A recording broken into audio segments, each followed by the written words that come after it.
निर्गुण काव्य की समान विशेषताएं। निर्गुण काव्य की दो शाखाएं निर्गुण मत पर आधारित है। ये दोनों परम सत्ता को मानवीय भावना का आलंबन तो मानती है, किंतु लीलावाद एवं अवतारवाद पर विश्वास नहीं करती। कबीर और सूफी कवि भगवत प्रेम को मानव जीवन की सार्थकता मानती है। वे निर्गुण को गुण रहित नहीं, गुणातीत मानते हैं और उससे अनेक प्रकार के संबंध जैसे माता पिता, प्रिय गुरु आदि का संबंध स्थापित करते हैं।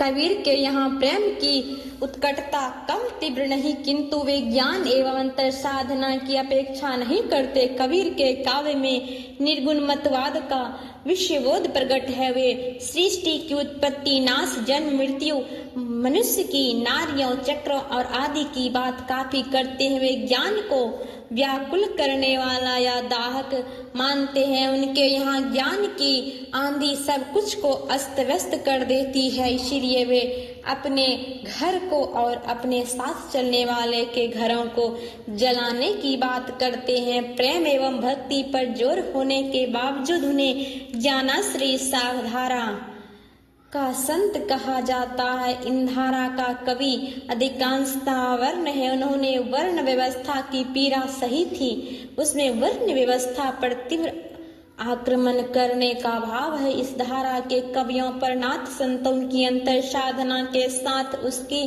ध्रुव प्रतीत शैली, उलटबासी का भी प्रभाव है। उन्होंने गए पद, दोहे, चौपाइयों के अतिरिक्त कुछ लोक प्रचलित छंदों का भी उपयोग किया है। ज्ञानाश्रयी धारा के किसी कवि द्वारा रचित कोई प्रबंध काव्य प्रसिद्ध नहीं है। प्रेमाश्रयी धारा के कवियों पर इस्लाम के सूफी मत का सबसे अधिक प्रभाव है। सूफी मत का अपना विश्व तत्व ज्ञान है, किंतु वह सूफी कवियों में अलग से दिखलाई नहीं पड़ता। इसका एक कारण यह हो सकता है कि सूफी कवियों ने प्रबंध काव्य लिखा है और तत्व ज्ञान का आग्रह कथा प्रबंध तत्व में घुल मिल गया है, छिप गया है। इसकी विशेषता यह है कि इन्होंने परम सत्ता में मधुरिया, दाम्पत्य भाव को जोड़ा है।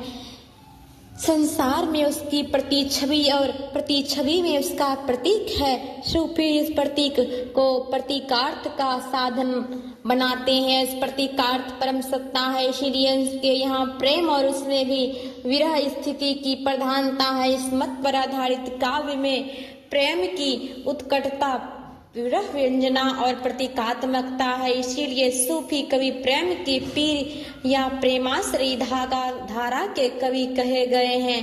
इन कवियों ने प्रबंध काव्य लिखे हैं। इनकी भाषा अवधि है। ये चौपाई, दोहे और करवतबद्ध हैं। एक सूफी कवि नूर मोहम्मद ने अनुराग बांसुरी में दोहे की जगह बरमे का